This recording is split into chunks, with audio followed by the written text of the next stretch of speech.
ठीक है, देखो रिटायरमेंट के चैप्टर में मैक्सिमम चीज़ें तो सेम है एडमिशन जैसी। एक एक्स्ट्रा आता है लोन अकाउंट। मैंने बताया था जो पार्टनर कैपिटल अकाउंट होता है, जो पार्टनर रिटायर हो रहा होता है, सपोज करो ए बी सी है, जिसमें से ए रिटायर हो रहा है, तो ए का जो बैलेंस सी डी है वो किस में जाता है? ए के लोन अकाउंट में। ए का बैलेंस सी डी किस में जाता है? ए के लोन अकाउंट। अगर ए रिटायर हो रहा है, रिटायरिंग पार्टनर का लोन अकाउंट में जाता है। तो पार्टनर कैपिटल के बाद ना कई बार पूछ लेते हैं कि एक और अकाउंट बनाओ पार्टनर का लोन अकाउंट। कौन से पार्टनर का लोन अकाउंट? जो पार्टनर क्या हो रहा है फर्म से, रिटायर हो रहा है। अब देखो यहाँ पे XYZ 3 पार्टनर्स हैं, ध्यान से समझना। 3 पार्टनर्स है, 3:1 की रेशियो है, Z रिटायर हो रहा है। तो पहली बात तो जो रिटायर हो रहा है इसकी रेशियो क्या है? 1/6 है। 1 अप्रैल 2020 को है, इसमें डेट भी ध्यान रखना। ये तो साल के बिगनिंग में हो रहा है तो कोई दिक्कत नहीं है। 1 अप्रैल 2020। एडजस्टमेंट के बाद कैपिटल अकाउंट शो करता है credit balance of 1 lakh. Capital account 1 lakh show करता है, इसका मतलब क्या है? XYZ का जो पार्टनर कैपिटल अकाउंट बना होगा उसमें डेबिट साइड क्या होगा ना, to loan account balancing figure, वो कितना है? 1 लाख रुपये। वो ये दे रखा है, समझ आया? अगर कैपिटल अकाउंट का क्रेडिट बैलेंस है, क्रेडिट बैलेंस है मतलब क्रेडिट साइड ज़्यादा है, क्रेडिट साइड ज़्यादा है तो बैलेंस CD किस साइड आया होगा? 11th में सीखा था डेबिट साइड आया होगा। तो डेबिट साइड किस नाम से गया होगा? लोन अकाउंट के नाम से 1 लाख XK में। पहली चीज़ तो ये दे रखी है, मतलब पार्टनर कैपिटल तो बनाना नहीं, ऑलरेडी हमें बैलेंसिंग फिगर दे रखी है। Z is to be paid in 4 equal annual installment from 31st March 21। अब 1 अप्रैल 20 को तो वो रिटायर हो रहा है, 1 लाख रुपए उसे टोटल पे करने हैं, ठीक है? 1 लाख रुपए को लेकिन वो 4 इंस्टॉलमेंट में कर रहे हैं। 4 इंस्टॉलमेंट का मतलब कितना हो जाएगा? 25,000 25,000 25,000 25,000 डिवाइड बाई 4 कर देंगे ना, 4 इंस्टॉलमेंट आ जाएगी। अब क्योंकि हम एक साथ पैसा नहीं दे रहे हैं, ठीक है, तो EMI के तौर पे दे रहे हैं एज अ लोन, तो साथ में हम क्या देंगे? इंटरेस्ट देंगे 10% पर एनम का। साथ में क्या देंगे? इंटरेस्ट देंगे 10% पर एनम का। हमें Z का लोन अकाउंट बनाना है until he is paid the amount due to him. जब तक पूरी पेमेंट 1 लाख रुपए की ना हो जाए तब तक हमें उसका लोन अकाउंट बनाए जाना। तो साथ साथ बनाओ इसे, बनाओ Z's loan account.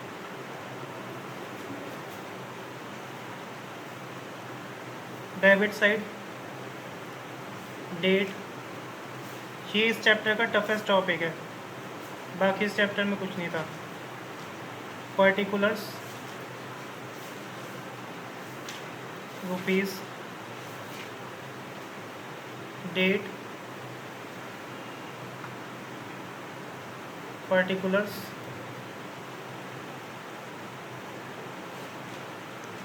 Rupees, credit side, ठीक है? मुझे एक बात बताओ, पार्टनर कैपिटल में 1 लाख रुपए लोन के नाम से डेबिट साइड गया, समझते रहे ना? पार्टनर कैपिटल में रिटायरिंग के Z रिटायर हो रहा था ना, तो ये 1 लाख रुपए ZK में गया होगा। डेबिट साइड गए तो लोन अकाउंट में किस साइड आएगा? क्रेडिट साइड आएगा। किस दिन रिटायर हो रहा था? 1 अप्रैल 20। तो 1 अप्रैल 20 को आ जाएगा बाय पार्टनर कैपिटल, मतलब Z कैपिटल अकाउंट। कितना? 1 लाख रुपए।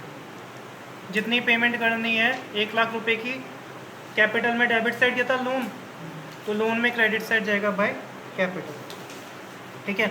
अब 1 अप्रैल 2020 को शुरू हुआ है तो ईयर कब खत्म होगा? 31 मार्च 2020 को, 2021। अब 31 मार्च 2021 को देंगे बाय इंटरेस्ट। क्या देंगे? इंटरेस्ट। कितनी आउटस्टैंडिंग अमाउंट है? अभी तो 1 लाख है, 1 लाख पे कितना? 10%। अच्छा, अगर सपोज करो 1 अप्रैल की जगह 1 मई को रिटायर होता तो कितने महीने का देते? 11 महीने का। लेकिन पूरा 1 अप्रैल को ही रिटायर हो रहा है तो कितने महीने का देंगे? 12 महीने। कितना आ गया? 10 महीने। अब ईयर एंड हो रहा है 31 मार्च 21 को, तो डेबिट साइड 31 मार्च 21 को कर देंगे Z loan account debit to bank. कितना कितना प्रिंसिपल अमाउंट दे रहे थे? 1 लाख को 4 टुकड़ों में दे रहे थे ना, 4 इंस्टॉलमेंट, तो 25,000 तो जाएगा आपका प्रिंसिपल अमाउंट, प्लस 10,000 आपका क्या जाएगा? इंटरेस्ट। तो टोटल बैंक से कितना पैसा गया? 35,000। 31 मार्च 2021। समझ आया? फिर बना दो to balance CD balancing figure. Credit side का टोटल 1,10,000, पहला साल ख़त्म, डेबिट साइड का 35,000 माइनस कर दो तो आएगा ये 75,000। ये भी कितना आ जाएगा 1,10,000। एक साल तो ख़त्म, समझ आया? ठीक है। अब देखो जो चीज़ बैलेंस सीडी बनती है वो बैलेंस बीडी भी बनती है। तो ये बैलेंस सीडी बनाता है 31 मार्च 21, तो अपोजिट साइड आएगा अगले दिन 1 अप्रैल 21। बाय बैलेंस ब्रॉट डाउन कितना आ जाएगा? Bye balance brought down 75,000। इस साल इंटरेस्ट कब देंगे? कब ख़त्म होगा ईयर? 31 मार्च 2022 को बाय इंटरेस्ट। मुझे बताओ इंटरेस्ट 1 लाख पे देंगे या 75,000 पे देंगे? क्योंकि 1 लाख तो 25,000 तो पे कर चुके, तो 1 लाख पे थोड़ी देंगे। कितने पे देंगे? तो बची हुई अमाउंट है 75,000 का लोन मल्टीप्लाई बाय कितना 10%, तो कितना आ गया 7500। यहाँ जाएगा आपका 31 मार्च 22 को टू बैंक 25,000 की इंस्टॉलमेंट प्लस कितने का इंटरेस्ट है 7500। क्योंकि 1 अप्रैल को रिटायर हो रहा है तो इंटरेस्ट की दिक्कत नहीं आ रही है, तो ये कितना हो जाएगा 32,500। फिर वो 31 मार्च 22 को टू बैलेंस कैरिड डाउन, दूसरी इंस्टॉलमेंट भी खत्म, बैलेंसिंग फिगर आएगी 50,000। टोटल कर लेना अपने आप, ठीक है। जो भी बैलेंस सीडी बनता है ऑपोजिट साइड बीडी आता है, तो अगला दिन 1 अप्रैल 2022 को अगले दिन बनेगा बाय बैलेंस ब्रॉट डाउन कितना 50,000।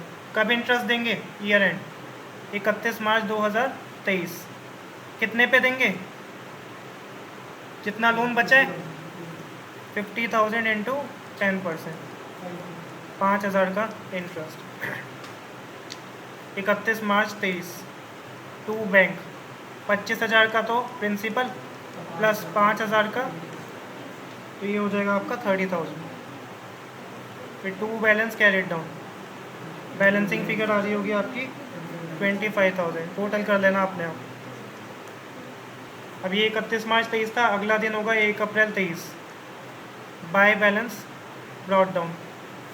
कितना ब्रॉट डाउन होगा 25,000।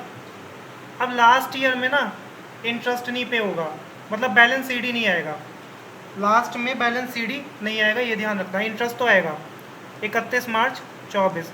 इंटरेस्ट कितने पे लगेगा 25,000 पे, हाँ 2,500 आएगा 10%, तो ये आ गया 2,500। अब यहाँ पे 31 मार्च 24 को टू बैंक करेंगे, है ना। अब देखो टू बैंक करके कितना जाएगा आपका 25,000 का तो आपका प्रिंसिपल प्लस 2,500 का इंटरेस्ट, कितना आया 27,500। डेबिट साइड भी इतना, क्रेडिट साइड भी इतना, कुछ बैलेंस सीडी जाएगा। तो लास्ट वाले ईयर में कुछ भी बैलेंस सीडी नहीं आएगा, मतलब मैच कर जाएगा। तो इससे पता भी चल जाएगा कि आंसर ठीक है या गलत है। ये क्वेश्चन देखो, ये डिफ़िकल्ट है, ठीक है। बनवारी, गिरधारी, मुरारी 3 पार्टनर्स हैं, 4/5/6 की रेशियो है। 31 मार्च 2014 को गिरधारी रिटायर हो रहा है। Date of capital on that date, मतलब रिटायरमेंट के दिन कैपिटल दे रखी है बिफोर एडजस्टमेंट 2 लाख, 1 लाख और 50,000। मतलब बनवारी की कितनी है 2 लाख, गिरधारी की कितनी है 1 लाख और मुरारी की कितनी है 50,000। गिरधारी के रिटायरमेंट पे गुडविल फॉर्म की दे रखी है 1,14,000। कुछ याद आया? गुडविल दे रखी है, इसका मतलब रिटायरिंग पार्टनर की गुडविल निकालेंगे। गिरधारी का शेयर कितना है 5/15, ठीक है। और फिर एंट्री क्या पास करते हैं, गेनिंग टू रिटायरिंग करते हैं, gaining partner debit to retiring partner, जैसे PSR में भी था। Revaluation asset and liability resulted in the profit, ये क्या होगा रीवैल्यूएशन अकाउंट में डेबिट साइड प्रॉफिट आता है ना, वो निकाल के दे दिया कितना है 6,000। रीवैल्यूएशन में डेबिट साइड आता है तो पार्टनर कैपिटल में किस साइड जाएगा क्रेडिट साइड। 6,000 कौन सी रेशियो में डिस्ट्रीब्यूट होगा 4/5/6 ओल्ड पार्टनर ओल्ड रेशियो, ठीक है ना। उसके बाद general reserve in the books 30,000। General reserve क्या होता है old partner old ratio, partner capital में क्रेडिट साइड। रीवैल्यूएशन का कंसेप्ट पूछ लिया इन्होंने और पार्टनर कैपिटल का। गिरधारी को जो पैसे मिलेंगे वो उसके लोन अकाउंट में जा रहे हैं, ये तो पता ही है, रिटायरमेंट के केस में लोन में जाएंगे। बनवारी और मुरारी कह रहे हैं कि गिरधारी को 2 इक्वल इंस्टॉलमेंट में देंगे 75,000 each with interest of 10% per annum on an outstanding balance. नहीं दे रखा हो तो भी इंटरेस्ट किस पे लगता है आउटस्टैंडिंग बैलेंस। 75,000 की 2 इक्वल इंस्टॉलमेंट देंगे, ठीक है। For the first 2 years and balance including interest in the third year. मतलब ये कह रहे हैं कि टोटल पेमेंट 3 साल में करेंगे, पहले 2 साल इंटरेस्ट के साथ करेंगे आउटस्टैंडिंग बैलेंस पे, और थर्ड ईयर क्या करेंगे, मतलब एक तरह से थर्ड ईयर बची हुई पेमेंट कर देंगे जिसमें बैलेंस शीट ही नहीं आता है। ठीक है। फर्म क्लोज कर रही है बुक्स ऑफ अकाउंट्स 31 मार्च को। गिरदारी का लोन अकाउंट बनाना है till it is finally paid. अब ये ध्यान रखना, अगर 3 साल बाद भी कुछ पैसा बच गया तो चौथे साल भी पेमेंट करेंगे, चाहे क्वेश्चन कहे या नहीं कहे, जब तक पूरी पेमेंट ना हो जाए। ठीक है। अब मुझे ये बताओ, पिछले वाले क्वेश्चन में तो ये दे रखा था कि पार्टनर कैपिटल से लोन अकाउंट में जाएगा पैसा 1 लाख रुपए, ये दे रखा था हमें। इस बार क्या हमें दे रखा है, पार्टनर कैपिटल बनाएंगे पहले, उससे बैलेंस सीडी आएगा, किस में जाएगा, लोन अकाउंट। तो इसमें 2 अकाउंट बनेंगे, चाहे क्वेश्चन कहे या ना कहे। तो सबसे पहले बनाओ गिरदारीज कैपिटल अकाउंट। सिर्फ गिरदारी जो रिटायर हो रहा है, कैपिटल नहीं पूछा, लेकिन क्यों बना रहे हैं, क्योंकि लोन अकाउंट में कितना पैसा जाएगा वो निकालना है।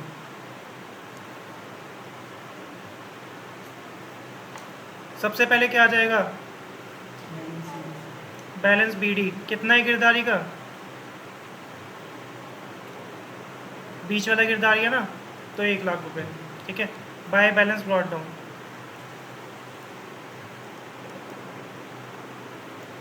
Bye revaluation. रीवैल्यूशन का 6000 का प्रॉफिट था और उसका शेयर कितना है, 5/15। ओल्ड रेशियो में जाएगा ना, कितना आ रहा है आपका, 2000। फिर bye general reserve, general reserve था 30,000 और गिरदारी का शेयर है 5/15, 10,000। गुडविल के लिए वर्किंग नोट कर लो भाई, गुडविल शेयर ऑफ गिरदारी।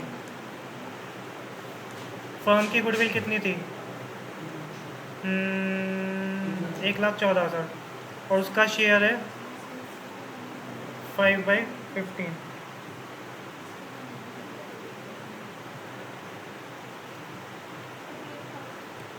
हाँ, कितना था ये आपका, 1,14,000 मल्टीप्लाई बाय 1,14,000 मल्टीप्लाई बाय 5/15, कितना आ रहा है,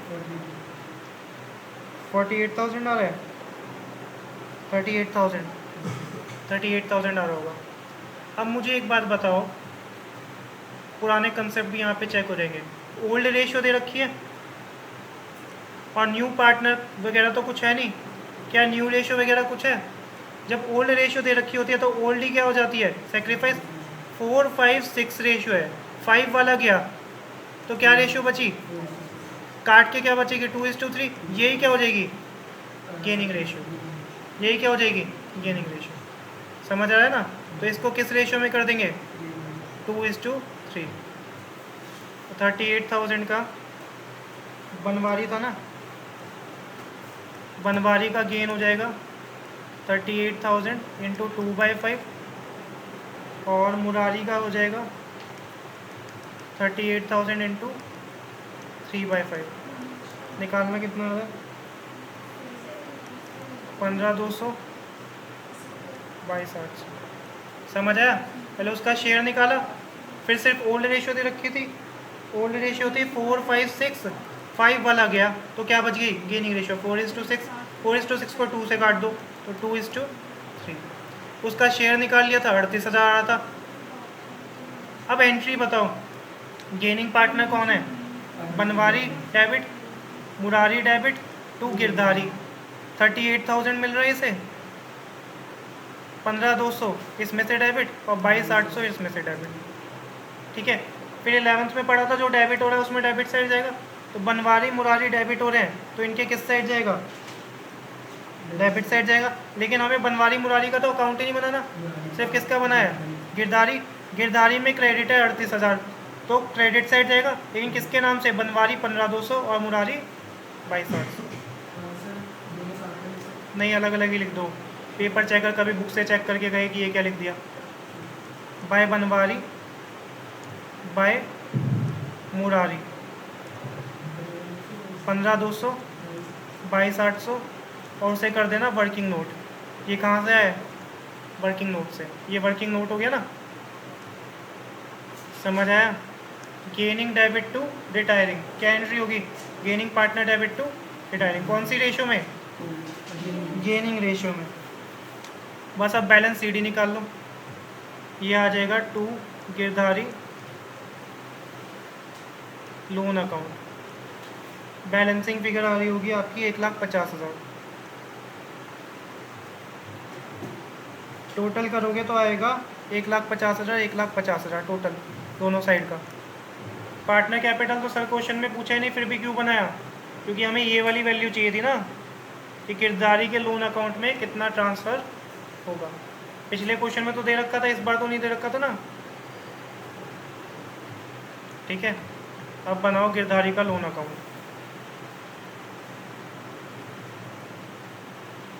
गिरधारीज loan account, debit side credit side.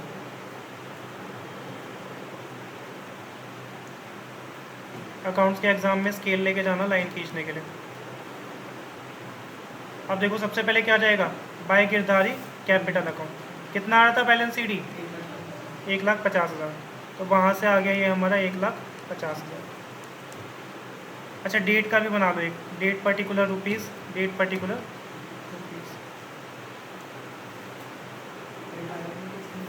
जिस दिन रिटायर हुआ है उस दिन आ जाएगा ये। तो किस दिन रिटायर हुआ है ये? 31 मार्च 2014 को हुआ है, तो 31 मार्च 2014 को। 31 मार्च 2014। ठीक है, अब देखो ध्यान से पढ़ना क्वेश्चन, यहाँ भी क्योंकि एक गलती हो सकती है। यहाँ पे रिटायर तो हो रहा है 31 मार्च 2014 को, लेकिन उसका बैलेंस कब से पे करना शुरू कर रहे हैं? पढ़ो क्वेश्चन में, उसकी पेमेंट कब से करनी शुरू कर रहे हैं? 31 मार्च 31 मार्च पर।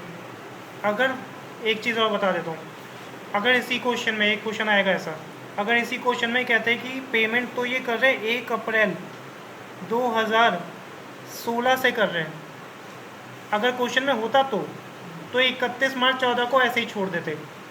Credit side 1.5 lakh, debit side भी क्या था 1.5 लाख, खत्म, टू बैलेंस सीडी। समझ आया? हाँ, लेकिन इस बार कुछ नहीं दे रखा ऐसा कि कब से पेमेंट कर रहे हैं, तो क्या मानेंगे 31 मार्च 14 से ही पेमेंट शुरू हो। ठीक है, अब यहाँ पे आ जाओ। हाँ, 31 मार्च 14 है, तो यहाँ पे 31 मार्च 15 को इंटरेस्ट देंगे। कितने पे देंगे? पिछले क्वेश्चन में किया तो था 1,50,000, जितना आउटस्टैंडिंग बैलेंस है मल्टीप्लाई बाय कितना परसेंट था? 10%, तो कितना आ जाएगा? 15,000, जैसे पिछले क्वेश्चन में किया था। अब 31 मार्च 15 क्या जाएगा? To bank. कितना प्रिंसिपल था? कह रहे थे 75,000 जा रहा है, लेकिन ध्यान से पढ़ना एक लाइन। देखो ये मैं दूसरे कलर से कर रहा हूँ। हाँ, 75,000 के 2 इंस्टॉलमेंट है, लेकिन ईच इंक्लूडिंग लिखा है इंटरेस्ट 10% पर एनम। इसका मतलब 75,000 के अंदर इंटरेस्ट क्या है? इंक्लूडेड है।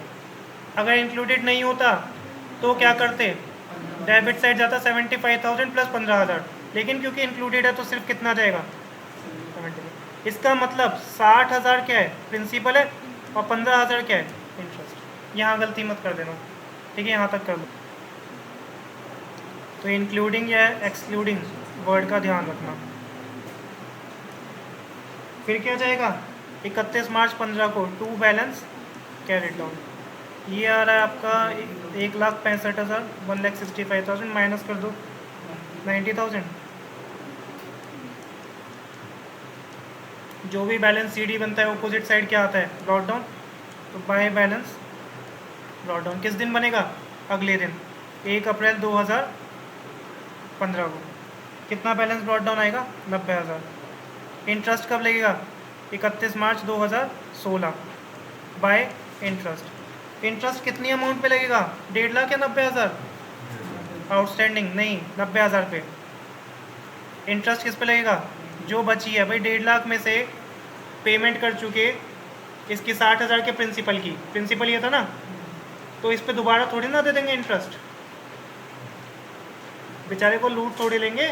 जो पार्टनर है एक तो जा रहा है रिटायर होके, उसको पार्टी मिलनी चाहिए, ऊपर से उसे लूट रहे हो। 1.5 लाख पे नहीं लगेगा, कितने पे लगेगा, आउटस्टैंडिंग वैल्यू पे। तो कितना होगा ये 10%, तो कितना आएगा 9,000 रुपये। फिर 31 मार्च 2016 टू बैंक 75,000 इंक्लूडिंग इंटरेस्ट है। कितना प्रिंसिपल होना चाहिए, 66,000। 75,000 तो इंक्लूडिंग इंटरेस्ट था ना, 75,000 में से 9,000 का इंटरेस्ट हटा दो तो प्रिंसिपल कितना आ रहेगा, 66,000। फिर 31 मार्च 16 को to balance carried down, balance C D कितना आ रहा है, 24,000। टोटल कर लेना, ठीक है। चलो अब इसके बाद अभी 24,000 बच रहे हैं, तो और पेमेंट करेंगे। अब बनेगा 1 अप्रैल 2016 हाँ, बाय बैलेंस ब्रॉट डाउन 24,000, ठीक है। अब 31 मार्च 2017 बाय इंटरेस्ट कितने पे इंटरेस्ट लगाएंगे, आउटस्टैंडिंग पे 10%, तो 2,400 रुपये। फिर यहाँ पे 31 मार्च 17 टू बैंक कितनी पेमेंट होगी, 75 के तो ख़त्म इंस्टॉलमेंट, कह रहे थे बची हुई कर देना थर्ड इंस्टॉलमेंट में। तो 24,000 तो आपका प्रिंसिपल प्लस 2,400 आपका इंटरेस्ट, 26,400। बैलेंस सीडी कुछ नहीं आएगा, मैच कर जाएगा। फिर से समझ लो, 3 पार्टनर्स है, 2:1 की रेशियो है। डेटर्स में देखो 1.5 लाख रुपये, प्रोविज़न 10,000 का बना हुआ है। फिर हमें नीचे दे रखा है बैड डेट है 20,000 रुपये के, और प्रोविज़न मेंटेन कितना करना है, 10% ऑन डेटर। अब एक चीज़ तो, जब रिवैल्यूएशन अकाउंट बनाएंगे तो डेबिट साइड जाएगा टू बैड डेट, कितना 10,000 रुपये का, ये तो क्लियर है। बैड डेट जाएगा 10,000 रुपये का। अब प्रोविज़न बनाना है, मैंने प्रोविज़न के लिए बार बार ये बताया, पहले बैड डेट प्रोविज़न से पहले की वैल्यू लो, जो कि हमें कितनी दे रखी है, 1.5 लाख। हमेशा इसे याद कर लो, प्रोविज़न से पहले की वैल्यू 1.5 लाख, इसमें से माइनस कर दो बैड डेट, 20,000 के बैड डेट कर दो माइनस, तो सही वाले डेटर्स कितने हैं। अब 1,30,000 पे कितना बनाना है, 10%, तो हमारा 13,000 का प्रोविज़न बन रहा है।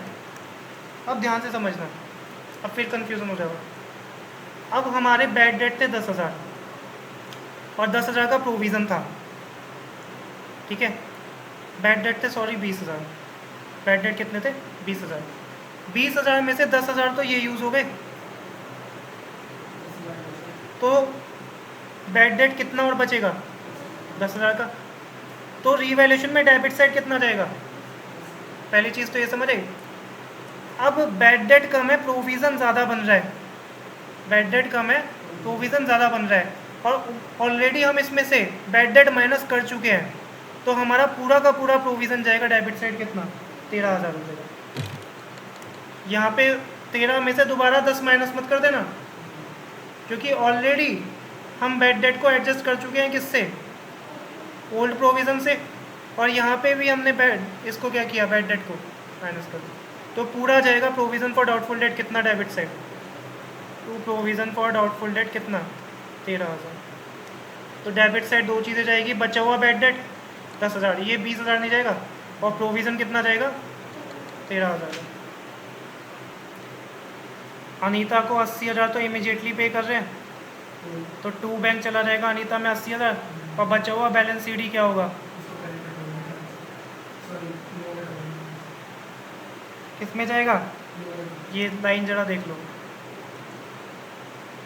80,000 तो अनीता को इमीडिएटली पे कर देंगे, सपोज करो 1.5 लाख पे करने हैं, तो 1.5 में से 80 पे कर दिया तो कितना बचा, 70,000। तो जो बैलेंस है वो ट्रांसफ़र होगा लोन अकाउंट में, यहाँ तक भी नॉर्मल है, ठीक है। बैलेंस ट्रांसफ़र होगा लोन अकाउंट में, ये भी नॉर्मल है। Which was to be paid in 2 equal instalment along with interest. इसका मतलब क्या हुआ, समझ लो ज़रा, यहाँ पे बचा हुआ 2 इक्वल इंस्टॉलमेंट में देंगे, तो पार्टनर कैपिटल के लिए तो बैलेंसिंग फिगर 2 लोन अकाउंट ही जाएगा जितना भी जा रहा है। पहले तो 2 बैंक जाएगा 80,000 और फिर लोन अकाउंट जाएगा बैलेंसिंग फिगर।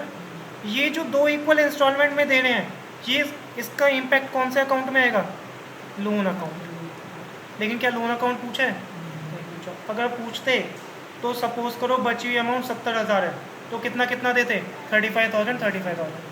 तो कंफ्यूज मत हो जाना इससे, ये लोन अकाउंट पे इम्पैक्ट डालेगी।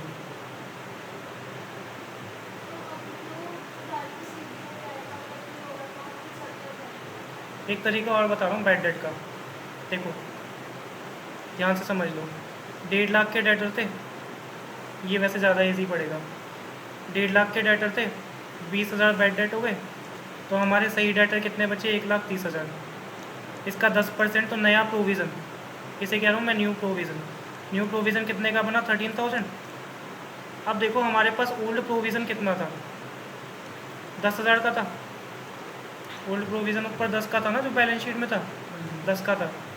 अब देखो बैड डेट कितने हुए हैं, बैड डेट हुए हैं आपके 20,000, ठीक है। बैड डेट हुए हैं आपके 20,000। ओल्ड प्रोविज़न से कितना सेट ऑफ हुआ, 10,000।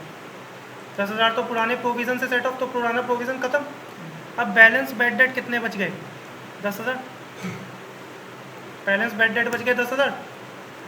अब नया प्रोविज़न भी तो बनाया हुआ है तेरा, मैं इससे इसको भी तो सेट ऑफ कर सकता हूँ। 10,000 से किसको सेट ऑफ कर दूँ, 10,000 जो बैलेंस बच रहा है बैड डेट, उसको नए प्रोविज़न से कर दूँ। तो मेरे पास कितना प्रोविज़न लेफ्ट होगा, कितना प्रोविज़न ज़्यादा है, तो 3,000 का प्रोविज़न फॉर डाउटफुल डेट बचेगा। तो डायरेक्टली मैं क्या दिखा दूँ, प्रोविज़न फॉर डाउटफुल डेट। हाँ, फिर बैड डेट नहीं छुएगा।